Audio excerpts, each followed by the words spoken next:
Hello students. तो आज से आप लोगों का इंग्लिश का सिलेबस स्टार्ट होने वाला है।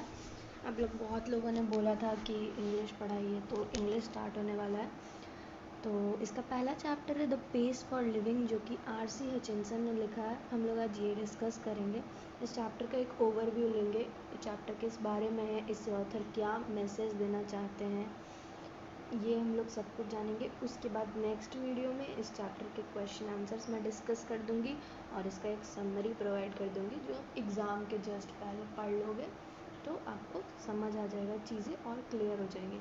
इंग्लिश पढ़ने के लिए ना आप लोगों को ये देखना है कि आप लोग टेक्स्ट को रीड ज़रूर करें, क्योंकि क्वेश्चन टेक्स्ट से आते हैं और अगर आप लोग टेक्स्ट को रीड करेंगे ना तो आप लोगों को चीज़ें ज़्यादा आसानी से समझ आएंगी। ठीक है। तो एक और बात, आप लोग सबको इंग्लिश का सिलेबस वगैरह पढ़ता होगा, क्या पढ़ना है क्या नहीं पढ़ना है। अगर नहीं पता है तो कमेंट करके बोल दो, मैं आप लोगों के लिए उसका एक सेपरेट वीडियो बना दूँगी। ठीक है। ये तो हो गई सिलेबस वगैरह की बात। तो अब चैप्टर स्टार्ट करते हैं। चैप्टर है हमारा pace for living, the pace for living, written by R C. Hutchinson. तो पेस का मतलब क्या होता है? पेस का मतलब होता है रफ्तार, ज़िंदगी की रफ्तार। ज़िंदगी हमारी किस रफ्तार से चल रही है, इसके बारे में ऑथर ने लिखा है। सबसे पहले हम लोग एक ओवरव्यू लेंगे कि ऑथर इस चैप्टर से कहना क्या चाहते हैं। ठीक है। तो वो बताना चाहते हैं कि जब ज़िंदगी रफ्तार से चलने लगती है तो उसके क्या फ़ायदे हैं, क्या नुकसान है, और ज़िंदगी जब धीमी चलती है तो वो किस तरीके से हम लोगों को प्रभावित करती है। कुछ लोग मंदबुद्धि होते हैं, जिस ऑथर अपने आप को भी इसमें मंदबुद्धि बताते हैं और कहते हैं कि इंसान को मंदबुद्धि नहीं होना चाहिए और तेज़ दिमाग से काम करना चाहिए। तो इसमें ना ऑथर का भी दो तरीके का व्यू है। एक तो उन्होंने एक प्ले देखा और उस प्ले में जो मेन कैरेक्टर था उनको तेज़ रफ्तार नहीं पसंद है, बट ऑथर को पसंद है। तो ये सारी चीज़ें ज़िंदगी के रफ्तार के बारे में है कि ज़िंदगी कैसे चलनी चाहिए। अब हमारी ही ज़िंदगी का एग्ज़ाम्पल ले लीजिए। हम लोग 5th स्टैंडर्ड में होते हैं, कम पढ़ना होता है, दिन में कुछ घंटे पढ़ते हैं, कुछ घंटे खेलते हैं, सोते हैं, अपने ज़िंदगी को एंजॉय करते हैं। धीमी रफ्तार से सब कुछ चल रहा होता है। धीरे धीरे क्लासेस बढ़ते जाती हैं, फिर हम लोग 9th में आते हैं, 10th में आते हैं, प्रेशर बढ़ता है, रफ्तार बढ़ाना पड़ता है, क्योंकि इतने कम टाइम में इतना ज़्यादा सिलेबस करना होता है। तो इन चीज़ों से इंसान का प्रेशर, इंसान के ऊपर प्रेशर बहुत ज़्यादा बढ़ता है। तो वो जो प्रेशर बढ़ता है उसके बारे में इस चैप्टर में बात की गई है। तो हम लोग अब एक एक लाइन पढ़ेंगे, उसका मीनिंग समझेंगे और फिर बाद में एक बार फिर से टोटल समराइज मैं कर दूँगी। ठीक है। तो टेक्स्ट को रीड करना स्टार्ट करते हैं।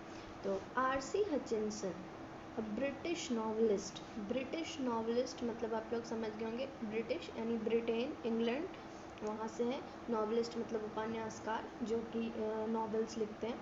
Exhibits an exceptional flare for touching the sensitive issue of the contemporary society.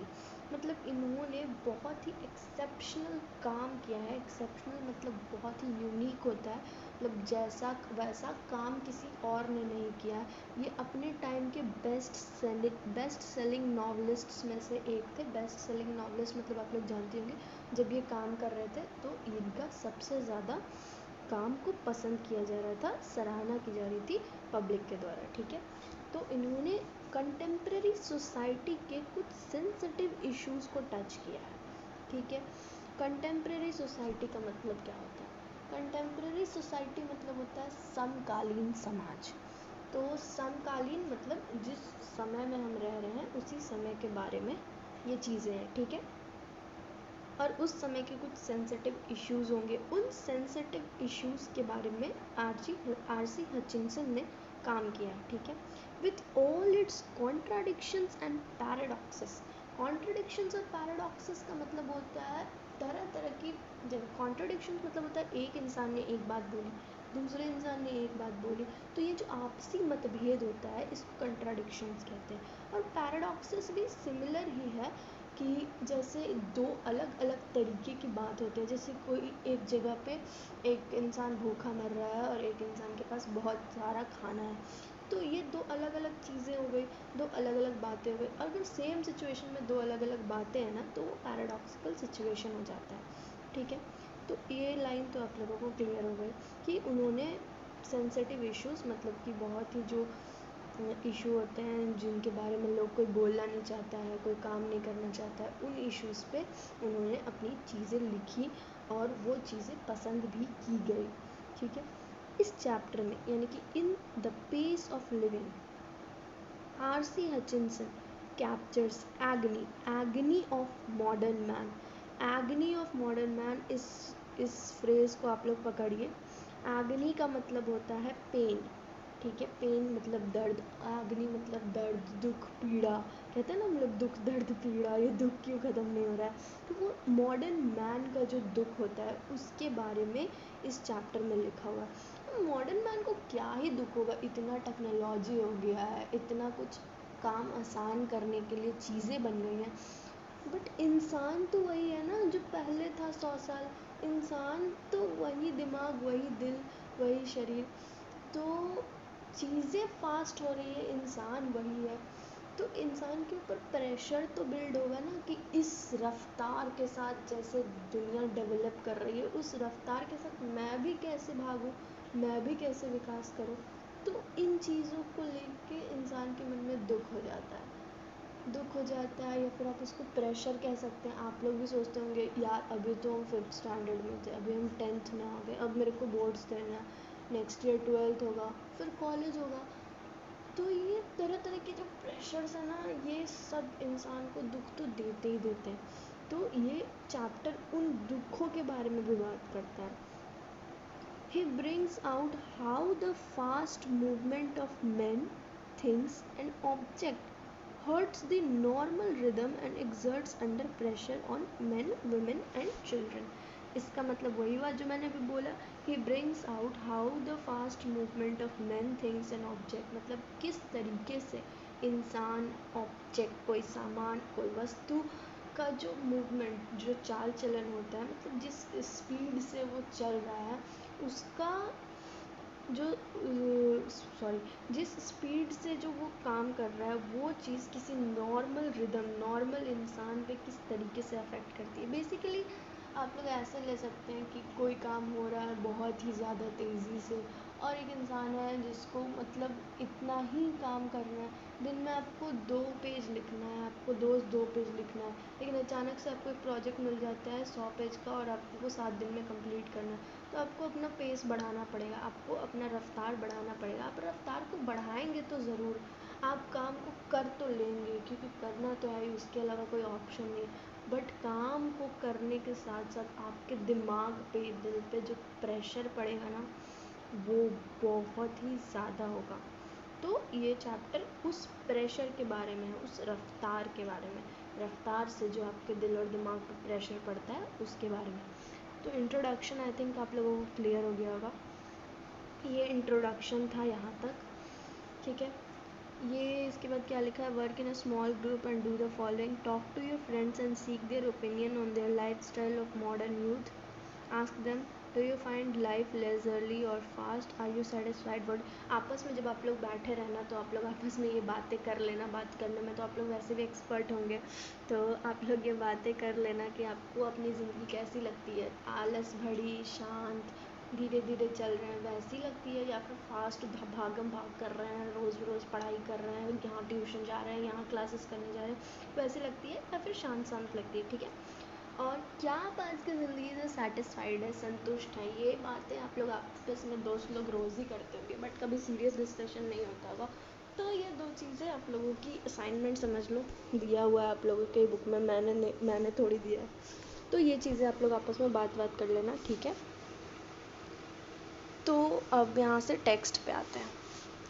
I saw a play in Dublin, ठीक है, I saw a play in Dublin, तो जो ऑथर थे वो डबलिन गए थे, डबलिन एक जगह की नाम है, ठीक है, और उन्होंने वहाँ पे एक प्ले देखा, नाटक देखा। प्ले का मतलब आप लोगों को पता होगा ना, प्ले का मतलब होता है नाटक, ठीक है। Not long ago in which the chief character was an elderly corn merchant in a small Irish country town, ठीक है। तो डबलिन में उन्होंने एक प्ले देखा जिसमें एक चीफ कैरेक्टर था जो कि एल्डरली कॉर्न मर्चेंट था, वो कॉर्न का मर्चेंट था, कॉर्न वगैरह, कॉर्न मतलब आप लोग जानते होंगे मकई होता है, एक स्मॉल आयरिश कंट्री में I saw a play in Dublin. Play का मतलब आप सबको पता होगा, प्ले का मतलब होता है नाटक, ठीक है।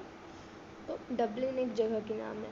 ऑथर गए थे डबलिन घूमने फिरने, जैसे आप लोग जाते हो ना गोलगप्पे खाने, वैसे ही ऑथर को बहुत दूर जाना पड़ा था, तो वो डबलिन गए थे।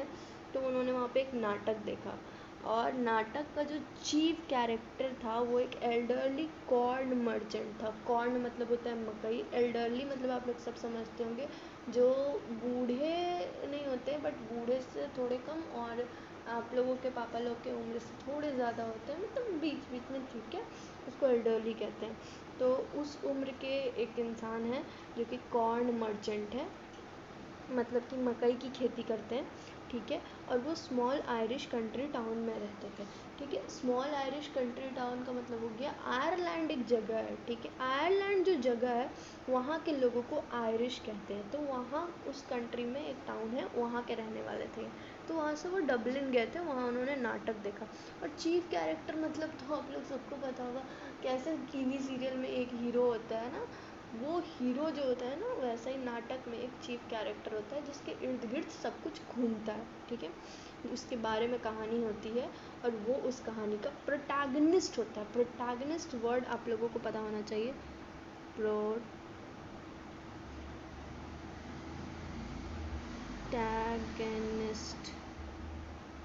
ठीक है। प्रोटैगनिस्ट वर्ड आप लोग ध्यान रखिएगा। प्रोटैगनिस्ट मतलब होता है लीड कैरेक्टर। आप लोग अगर अपने आंसर्स में ये सब वर्ड लिखेंगे ना तो आप लोगों को एक्स्ट्रा मार्क्स मिलेंगे, टीचर को भी लगेगा ओ वाओ, इम्प्रेस हो जाएंगे टीचर लोग, ठीक है।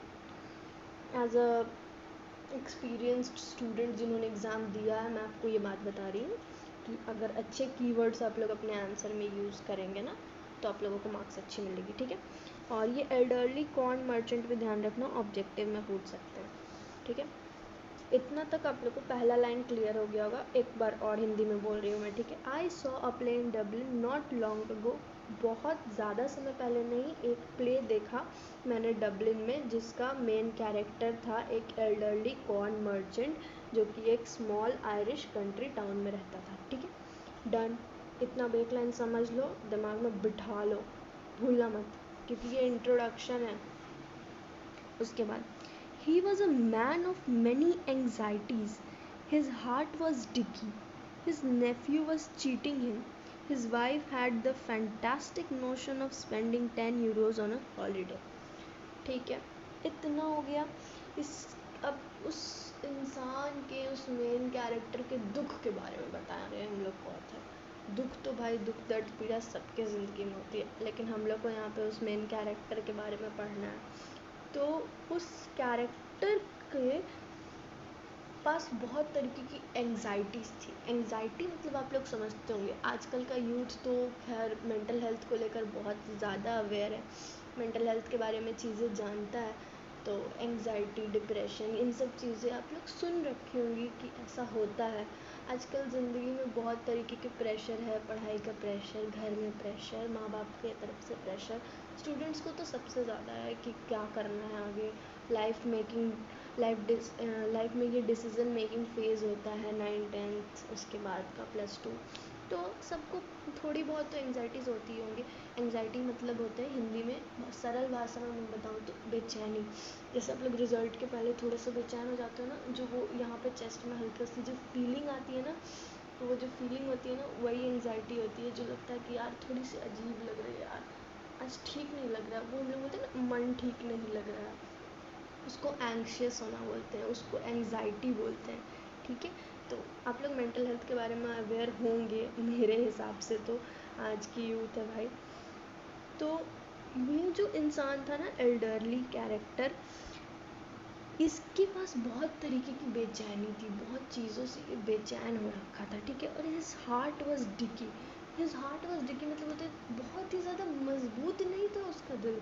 मतलब नहीं होता है कि एक कमज़ोर दिल का इंसान है जिस पे बहुत तरीके का बोझ है, उस तरीके का इंसान था ये, ठीक है। हिज नेफ्यू, नेफ्यू मतलब होता है भतीजा, वॉज चीटिंग हिम, मतलब उसका जो नेफ्यू था वो उसको चीट कर रहा था, मतलब किसी तरीके का धोखा कर रहा होगा। अब पैसा के थ्रू धोखा किया जा सकता है, ज़मीन जायदाद, आजकल कितना लालच है दुनिया में, तो किसी भी चीज़ के लिए धोखा कर रहा होगा, ठीक है।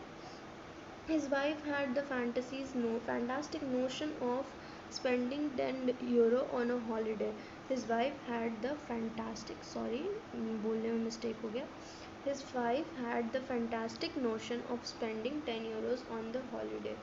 मतलब उनकी वाइफ के पास ऐसे ऐसे ख्याल थे. नोशन मतलब होता है ख्याल, किसी चीज़ को अपने लाइफ का वो बना लेना कि हाँ हमको ये काम करना ही करना है, ठीक है. जैसे हम लोग बोलते हैं ना कि यार मम्मी थोड़ा फ़ोन और चलाने दो, थोड़ा गेम और खेलने दो, तो इसी तरीके से उसको था कि मेरे को इतना पैसा उड़ाना ही उड़ाना है हॉलीडे में जाके. तो ये चीज़ याद रखना आप लोग, ऑब्जेक्टिव में पूछ सकते हैं. All together the pace of life was getting too much for him. मतलब इतना सारा वाइफ पैसा खर्च कर रही है, नेफ्यू चीट कर रहा है, दिल कमज़ोर लग रहा है, बेचैनी हो रही है, इन सारी चीज़ों के कारण जो उनका लाइफ था ना वो बहुत ज़्यादा लगने लगा था. कभी कभी हम लोग नहीं होता है कि लगता है यार, हम लोग बैठ जाते हैं कोने में और लगता है कि यार अब ज़िंदगी बहुत ज़्यादा लग रही है, बहुत ज़्यादा प्रेशर हो रहा है, लगता है बहुत लोगों को लगता होगा. तो वैसा ही इनको भी फील हो रहा था कि बहुत ज़्यादा हो रहा है मेरे साथ. उनके लिए ना ये लाइफ का जो रफ्तार था इतना तेज़ हो गया था कि अब उनसे बर्दाश्त नहीं हो रहा था. जो हमारे मेन कैरेक्टर थे उनके लिए, ठीक है. ये तो हो गई उस मेन कैरेक्टर की बात, ठीक है. उसके बाद and in a moment of despair, एक मोमेंट ऑफ डिस्पेयर मतलब उदासी होता है. He uttered a great cry from the heart. ऐसे अचानक से आप लोग को दुख होता है किसी चीज़ के बारे में, अरे मार्क्स कम आया यार, क्यों ही हम पढ़ रहे हैं, होता है ना. तो वो ही एक अचानक से दुख हुआ उनको, और उस दुख के मोमेंट में उन्होंने एक पीड़ा भरी एक सेंटेंस बोली, ठीक है. उस सेंटेंस में उन्होंने बोला, they tell me there's an aeroplane. वो लोग उन्हें बताते हैं कि एक एरोप्लेन है जो कि 1000 मील पर घंटे की स्पीड से चलता है. नाउ दैट्स टू फास्ट, मतलब वो बहुत ही ज़्यादा तेज़ है. इनको ऐसे ही तेज़ी से प्रॉब्लम थी, रफ्तार से प्रॉब्लम थी, और अब उनको पता चल रहा है कि एक एरोप्लेन है जो कि 1000 मील पर आवर के स्पीड से चल रहा है. तो वो बहुत ज़्यादा हो गया था उनके लिए, ये सारी चीज़ें उनके लिए बहुत ज़्यादा हो रही थी, उन पर बहुत प्रेशर पड़ रहा था, ठीक है. ये एक पैराग्राफ हुआ. अब एक पैराग्राफ में आप लोग को क्या नहीं समझ में आया, ये सीधे एकदम सोचना नहीं है, क्या लाइन नहीं समझ में आया कमेंट करो, एकदम डायरेक्ट कमेंट करो कि ये लाइन नहीं समझ में आया दीदी, एकदम कमेंट करो. नेक्स्ट वीडियो में वो लाइन फिर से समझाएंगे. पूरा पैराग्राफ नहीं समझ में आया लिख दो, नहीं समझ में आया फिर से समझाएंगे, ठीक है, और अलग तरीके से समझाएंगे, ठीक है. एक बार इसको समराइज़ कर देते हैं. सर ये जो हमारे ऑथर हैं आर.सी. हचिंसन, ये डबलिन गए. इन्होंने एक प्ले देखा जिसमें एक मेन कैरेक्टर था जो कि एल्डरली कॉर मर्चेंट था. वो आयरलैंड का रहने वाला था. उनके दिल में बहुत तरीके की बेचैनी थी और उनका दिल भी कमज़ोर था. कमज़ोर मतलब वैसे कमज़ोर नहीं कि हार्ट अटैक ही आ रहा है, कमज़ोर मतलब बर्दाश्त नहीं हो रहा है यार, ये दुख बर्दाश्त नहीं हो रहा है, उस तरीके का कमज़ोर. उनका जो भतीजा था वो उन पे चीट कर रहा था. उनकी जो वाइफ थी उनको पैसे उड़ाने का बहुत शौक़ था, और उनके लिए जो ज़िंदगी की रफ्तार थी वो बहुत ज़्यादा हो रही थी, ठीक है. सबको एक पॉइंट पे अपने ज़िंदगी की रफ्तार ज़्यादा लगने लगती है, यार हम वहीं के वहीं रह गए हैं, ज़िंदगी आगे बढ़ी जा रही है, काश ये समय रुक जाता, काश कुछ समय पीछे चले जाते तो हम लोग सब कुछ सही कर सकते थे. तो इस तरीके से उन्हें भी ये चीज़ें ज़्यादा लग रही थी, और एक दुख के घड़ी में, पीड़ा के घड़ी में उन्होंने एक लाइन बोली कि लोग बोलते हैं कि एक एरोप्लेन है जो कि 1000 मील पर आवर के स्पीड से चलता है. तो ये तो बहुत ज़्यादा हो गया ना, रफ्तार बहुत ज़्यादा हो गया. तो ये रहा आपका एक पैराग्राफ का एक्सप्लेनेशन. कैसा लगा आप लोगों को, ये चीज़ समझ में आई या ना आई, ये चीज़ें आप बता दें मुझे कमेंट करके, ठीक है. अब देखो आप लोग इंटरैक्ट करोगे, आप लोग बताओगे कि आप लोगों को ये चीज़ें समझ आ रही हैं या नहीं आ रही है, तो उसी हिसाब से अगला चैप्टर पढ़ाएंगे, आगे और इम्प्रूवमेंट होगा, चीज़ें और अच्छे से बताई जाएगी. तो आप लोगों को इन्वॉल्व तो होना ही पड़ेगा क्लास में, कि आप लोगों को समझ आ रही है या नहीं आ रही है। नहीं तो मुझे कैसे पता चलेगा कि आप लोगों को क्या सही नहीं लग रहा है और क्या आप लोगों को और चाहिए। ठीक है, तो आप लोग समझो और कोशिश करो कि आप लोग थोड़ा थोड़ा जो मैं बोल रही हूँ उसको कोई कॉपी में लेके नोट डाउन करो, चीज़ों की मीनिंग नोट डाउन करो।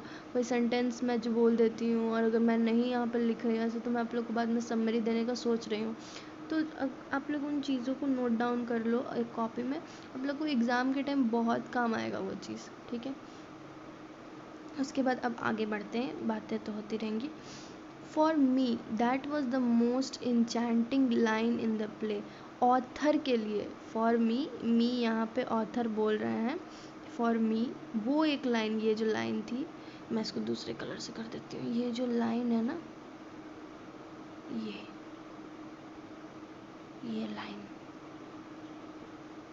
Line they tell me there's an aeroplane now that goes at 1000 miles an hour।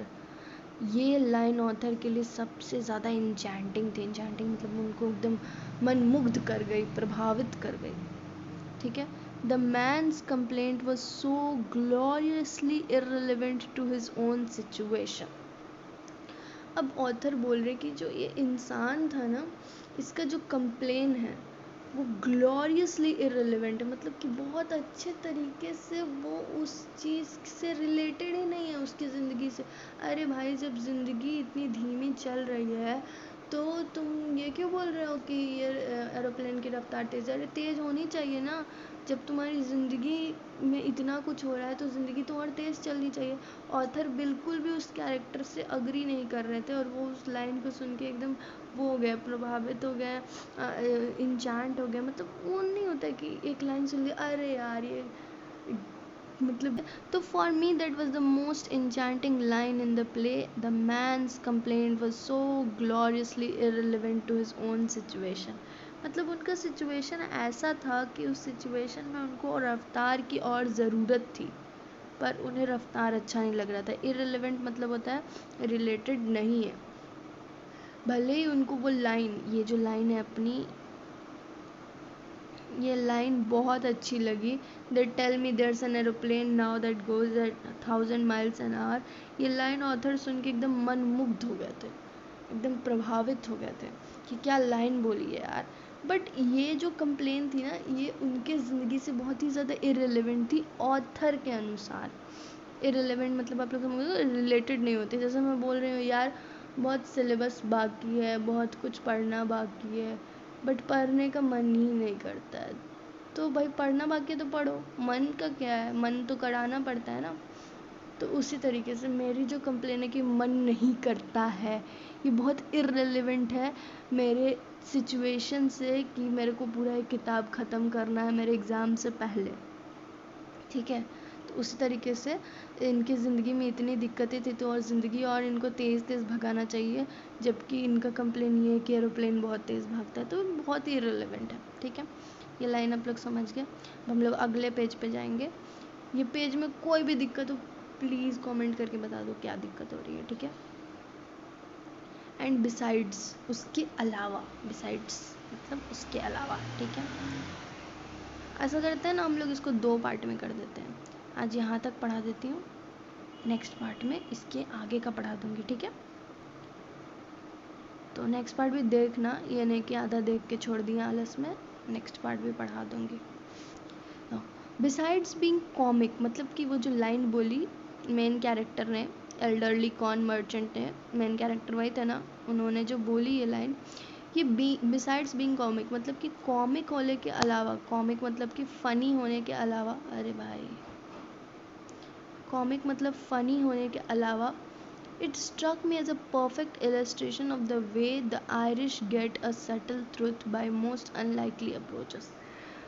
Author को स्ट्रक किया, मतलब कि कोई बात अचानक से ना रियलाइज़ हो जाती है कि अरे यार ऐसे, अच्छा हाँ समझ गए, तो वो चीज़ उसको अचानक से स्ट्रक की। ये बात फ़नी तो थी कि जो एल्डरली कॉर्न मर्चेंट वो कंप्लेन कर रहा है एरोप्लेन के स्पीड के बारे में, ये बात फ़नी थी बस। बट उस फ़नी बात के अलावा ऑथर को अचानक से लगा कि अच्छा, आयरलैंड के लोग इस तरीके से जो छोटी छोटी सच्ची बातें होती है ना वो कह डालते हैं, मतलब अपनी एक सटल, ये है ना, subtle truth by most unlikely approaches. Subtle truth मतलब होता है ना, जैसे कि आप कैसे तारीफ़ करते करते, अपनी फ्रेंड की तारीफ़ करते करते एक छोटा सा लाइन बोल देते हो, हाँ पर तुम हो तो बहुत अच्छे, पर क्या फ़ायदा, मेरे लिए तो नहीं हो, ऐसे बोल देते ना हम लोग की एक बहुत ही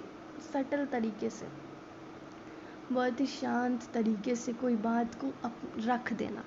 बहुत ही किसी भी एक सिचुएशन है जिसमें आपको वो बात बोलनी है, बट आप डायरेक्ट बोल दोगे ना तो वहाँ पे वो सिचुएशन भड़क जाएगी। तो आपको भड़काना नहीं है उस सिचुएशन को, आप बस एक धीमे तरीके से उस बात को बोल के निकल लेते हो, तो वो होता है subtle way.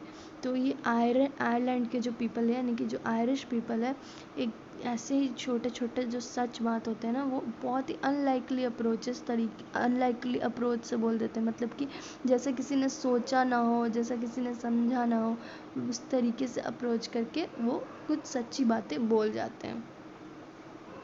You saw what the old fool meant, मतलब कि उसको फूल कह रहे हैं, जो हमारा मेन कैरेक्टर था उसको फूल कह रहे हैं क्योंकि वो कंप्लेन कर रहा है जो कि उसके सिचुएशन से बिल्कुल इर्रेलेवेंट है, तो इसलिए वो उसको फूल कह रहे हैं। ठीक है।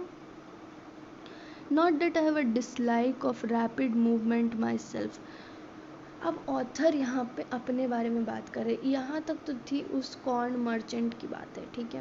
अब इसके बाद ऑथर के बारे में बात हो रही है, ठीक है, ऑथर के बारे में बात होगी। तो ऑथर बोल रहे हैं कि ऐसा नहीं है कि मैं रैपिड मूवमेंट को नापसंद करता, मतलब कि मैं तेज़ रफ्तार को नापसंद करता, मतलब ऑथर को तेज़ रफ्तार पसंद है।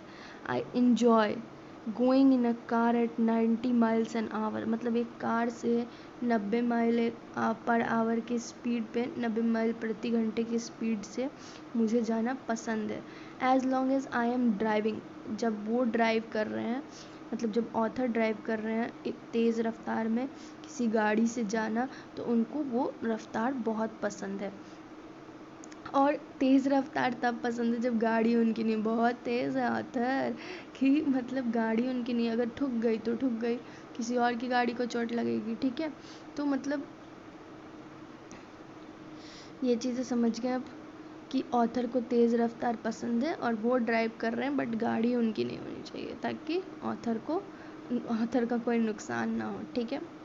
आरसी हचिंसन नाम है ऑथर का। ऑथर का नाम याद रखना, ये नहीं कि ऑथर का नाम ही भूल जाना। हर क्वेश्चन में अगर ऑथर के बारे में कुछ पूछा जाए तो नाम के साथ लिखना, एक्स्ट्रा मार्क्स मिलते हैं। टीचर को लगेगा कि हाँ बच्चे ने पढ़ाई की है। ये चीज़ें होती है ना, टीचर के माइंड सेट को पता करना चाहिए कि टीचर मार्क्स कहाँ काट रहा है और कहाँ मार्क्स दे रहा है। आप लोगों को आपका एग्ज़ाम से इतना चीज़ें समझ में आनी चाहिए, ठीक है। And so long as if it were not my car, यहाँ तक तो हो गया। I adore the machines that hurl you about at Battersea. तो बैटरसी जो है ये एक जगह का नाम है जो कि लंदन में है। तो यहाँ पे जो ऑथर है वो कह रहे हैं कि वो उन मशीन्स को बहुत ज़्यादा पसंद करते हैं जो कि बैटरसी, मतलब लंदन में जो जगह है वहाँ पे उनको हर्ल और मतलब हर्ल का मतलब होता है किसी चीज़ को ज़ोर से उठा के फेंकना, फोर्स के साथ वायलेंटली फेंकना। बट यहाँ पे इस टेक्स्ट में हर्ल का मतलब आप कह सकते हैं कि बहुत जल्दी जल्दी उस जगह पे घूमना जाना, मतलब उस जगह के आसपास अराउंड, मतलब ऐसे मशीन जो कि उस जगह पे बहुत अच्छे तरीके से घूमा जा सके, वैसे मशीन्स ऑथर को बहुत ज़्यादा पसंद है, ठीक है। तो यहाँ पे ऑथर क्या बता रहे हैं कि जो उनका कैरेक्टर था प्ले का उसको स्पीड पसंद नहीं थी, बट ऑथर को स्पीड बहुत ज़्यादा पसंद है, उनको रैपिड मूवमेंट्स पसंद है, उनको जो कार 90 माइल्स पर आवर चलती है वो पसंद है। उसके बाद ऑथर बोलते हैं to dine in London and lunch in New York next day seems to be the most satisfactory experience. London कहाँ, न्यूयॉर्क कहाँ, दो अलग अलग जगह, ठीक है।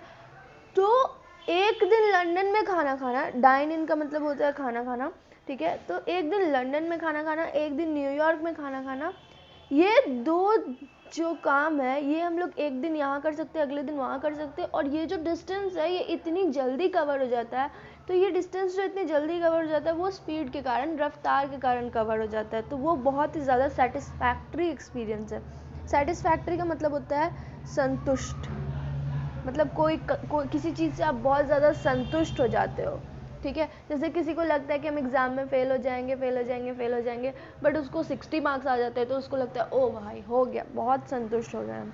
तो वो सेटिस्फैक्शन का feeling, I admit it excludes all the real pleasures of travel, the sort of fun you get from a country bus in Dorset or Spain, but it gives you superficial sense of drama. तो author कह रहे हैं कि ये बहुत अच्छी बात है कि मैं एक दिन लंदन में लंच कर सकता हूँ, दूसरे दिन न्यूयॉर्क में कर सकता हूँ, ये रफ्तार एक बहुत ही अच्छी बात है। बट ऑथर के मन में कहीं ना कहीं ये बात भी है कि सॉमरसेट एक जगह की नाम है जो कि इंग्लैंड में है, और एक स्पेन भी जगह की नाम है, दोनों ही जगह के नाम है। तो इन जगहों पे एक कंट्री बस यानी कि लोकल बस जो होता है, उस लोकल बस में ट्रैवल करना, जो उस ट्रैवल का जो आनंद आता है ना, जो सुपरफिशियल सेंस ऑफ ड्रामा देता है, मतलब जो वो एक सुकून देता है, जो आनंद देता है ना, वो कहीं नहीं मिलता है। आप ही सोचिए, आप एक बस के विंडो सीट पर हैं, आपके ईयरफोन में एक प्यारा सा गाना बज रहा है और आप आराम से सनसेट को देखते हुए एक अच्छे जगह पे जर्नी कर रहे हैं जो कि धीरे धीरे जा रहा है। तो ये जो फीलिंग है ना, ये आप एरोप्लेन में 1000 माइल पर आवर के स्पीड पे नहीं ले सकते हैं।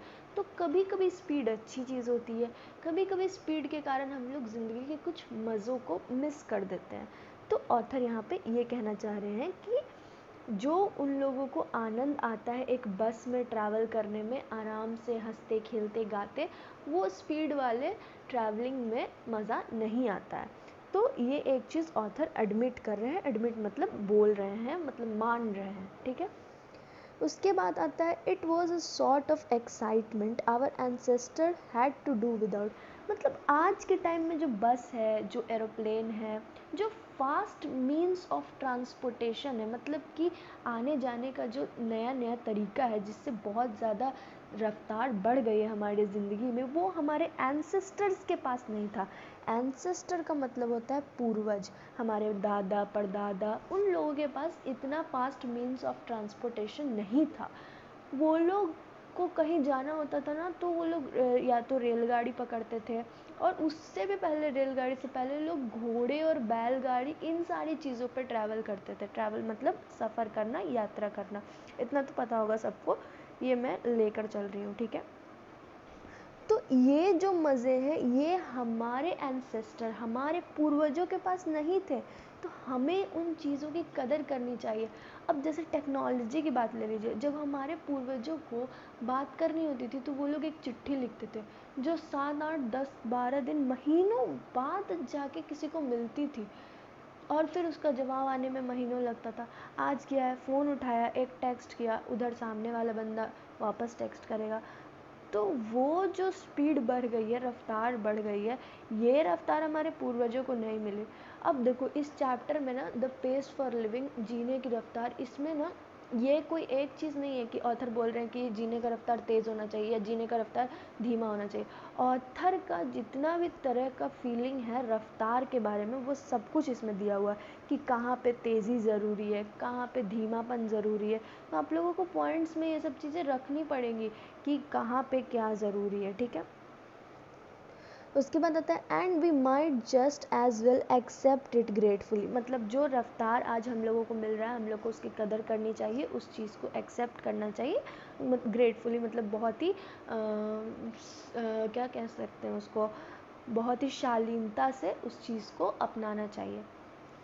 No, where speed becomes something unfriendly to me where the mental activities of our time tend as they naturally do to follow the pace of machine.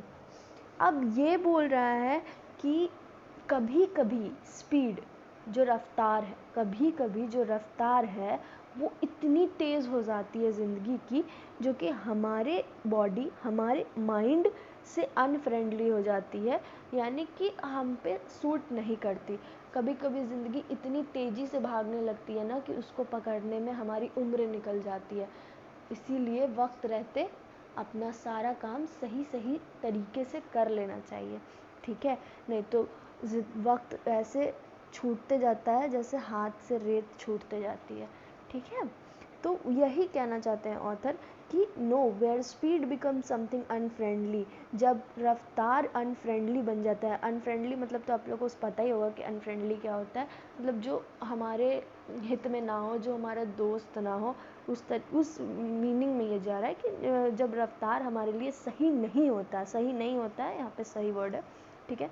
तो जब रफ्तार हमारे लिए सही नहीं होता है तो वो मेंटल एक्टिविटीज़ को कम कर देता है, मतलब हम लोग उस चीज़ को पकड़ नहीं पाते हैं, कोई चीज़ बहुत तेज़ी से भाग रहा होता है तो, और ऐसा होता है तो हम लोगों को मशीन का जो रफ्तार है उसको फॉलो नहीं, मतलब उसको पकड़ने के चक्कर में नहीं भागना चाहिए, बट अपने तरीके से अपना सारा काम सही सही समय पर कर लेना चाहिए।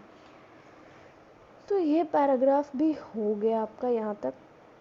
नेक्स्ट वीडियो में इसका अगला पैराग्राफ यहाँ से लेकर